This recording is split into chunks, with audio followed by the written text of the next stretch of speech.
Jésus, assis sur un âne, descendait du mont des Oliviers, entouré par une foule exultante qui portait des rameaux. À mi-pente, il s'arrêta pour contempler la ville de Jérusalem. Et elle s'étalait là devant ses yeux, belle et altière, sûre que derrière le rideau du Saint des Saints résidait la Shekinah, la présence de Dieu. Elle n'avait rien à faire de ce prophète de Nazareth et de ses prédications. Jérusalem, si tu avais su reconnaître celui qui peut te donner la paix, mais hélas, cela est resté caché à tes yeux. Jérusalem, toi qui tues les prophètes, toi qui lapides ceux qui te sont envoyés, combien de fois ai-je voulu rassembler tes enfants comme une poule rassemble ses poussins sous ses ailes, et vous n'avez pas voulu. Jésus baissa la tête et pleura. Ces larmes, tellement inattendues dans cette ambiance de fête, ont certainement étonné ceux qui en ont été les témoins, et peut-être les ont-ils interprétés comme un signe de faiblesse. Quant à l'image de la poule et des poussins, elle n'a pas été comprise. On attendait un aigle, un lion, quelqu'un qui galvanise le peuple soumis à l'occupation étrangère depuis des siècles, quelqu'un qui redonnerait à Israël l'éclat et la puissance qu'elle avait eue sous le règne de Salomon et de David. Et cette attente d'un royaume terrestre puissant, c'est en premier lieu l'attente des 12. C'est bien pour cela qu'ils ont des épées dans leur bagage, pour être prêts à soutenir leur Messie quand il fera valoir ses droits.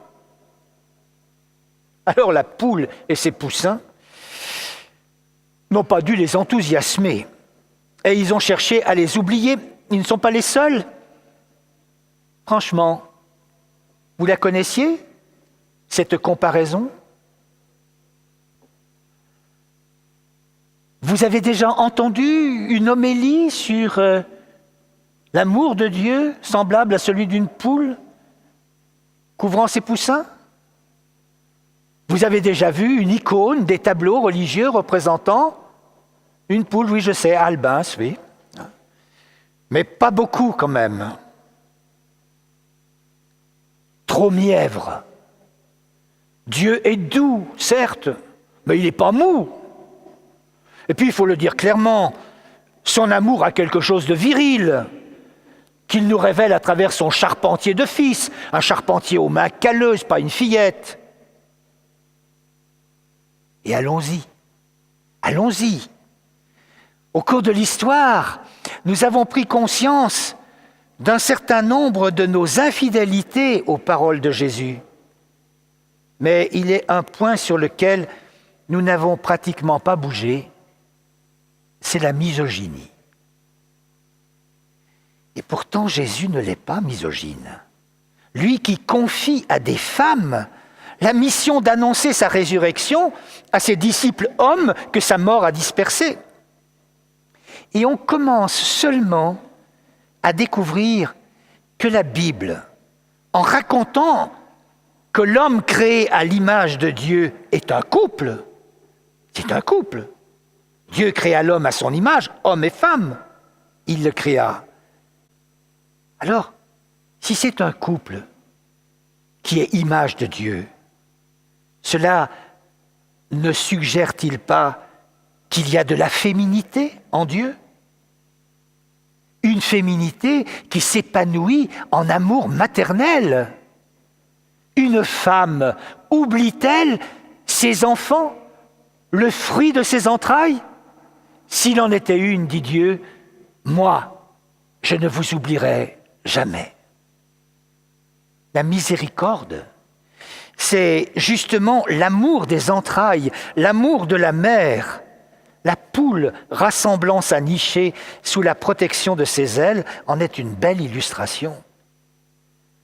La miséricorde, trésor de patience et de compréhension pour nous appeler sans cesse à la conversion sans jamais faire pression sur notre liberté. Rien de mièvre là-dedans. Et Jésus va le démontrer au cours de sa passion. Si dans le jardin de Gethsémani, il accepte douloureusement la mort que les hommes lui ont préparée, ce n'est pas par faiblesse ou parce qu'il ne peut pas faire autrement. J'aurais pu faire appel à mon Père et il m'aurait envoyé plus de 12 légions d'anges. S'il accepte, c'est parce qu'il faut qu'il aille jusqu'au bout de l'amour. Il a déjà beaucoup fait. Il a manifesté la miséricorde de son Père de multiples façons, en guérissant, en pardonnant, en réintégrant les lépreux dans la société, en invitant chacun et chacune à prendre sa vie en main. Mais il faut qu'il aille plus profond, en s'exposant au refus brutal des hommes, à leur haine, à leur cruauté, à leur entêtement dans le mal, en les laissant s'acharner sur lui, le bourrer de coups, le crucifier et tourner sa douleur en dérision. Il a voulu aller jusque-là pour pouvoir nous dire « Je vous aime quand même quand vous me crachez à la figure, même quand vous me claquez la porte au nez, je vous aime quand même, et quoi que vous fassiez, vous ne parviendrez jamais à me dégoûter de vous. » Jusqu'à se faire l'avocat de ses bourreaux. « Père, pardonne-leur, ils ne savent pas ce qu'ils font. » La miséricorde va jusque-là. Parce que saint Paul le proclame en toutes lettres dans la première à Timothée, Dieu veut que tous les hommes soient sauvés. Faut-il encore qu'ils sachent quel est ce salut que Dieu nous propose? Ce salut, c'est de vivre avec lui. C'est d'entrer dans la relation d'amour qui le constitue Dieu. Il ne veut pas se pencher sur nous comme le riche se penche sur le pauvre pour lui donner un peu de son superflu. Il veut nous élever jusqu'à lui, nous adopter comme ses fils. Vous êtes fils de Dieu, vous l'êtes vraiment. Nous rendre participants de la nature divine, comme l'écrit saint Pierre, pour qu'avec Jésus, le Fils bien-aimé, nous puissions, animés par le même esprit, l'appeler en toute vérité notre Père. Et ce merveilleux cadeau qu'il a décidé de nous proposer dès avant la création du monde, écrit toujours saint Paul aux Éphésiens, ce merveilleux cadeau, il ne nous l'impose pas. Il veut que nous l'acceptions librement, par amour. Notre liberté déformée par la méfiance renacle parfois et s'enferme dans le refus. Alors Jésus, Fils de Dieu, vient affronter notre ingratitude et il s'en sert pour atteindre au plus grand amour, aimer ceux qui veulent le faire disparaître, ceux qui veulent faire la croix sur Dieu. Quand je contemple la croix, je suis ébloui de reconnaissance devant ce Dieu, mon Dieu, qui, s'abaissant pour se mettre à mon niveau, prenant condition d'homme, a accepté d'être rejeté, torturé, mis à mort pour démontrer que l'amour qu'il a pour nous n'est pas une toquade passagère. Dans sa miséricorde,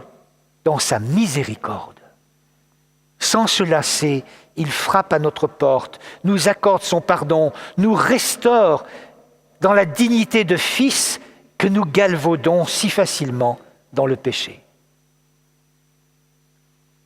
Il ne se résout pas à notre perte. L'Écriture nous laisse même supposer qu'après notre mort encore, il nous ouvre des possibilités de rachat. Saint Pierre n'écrit-il pas que Jésus, après sa mort, est descendu jusqu'aux enfers, le séjour des morts, pour y prêcher la conversion à ceux qui avaient refusé de croire au jour où Noé construisait son arche.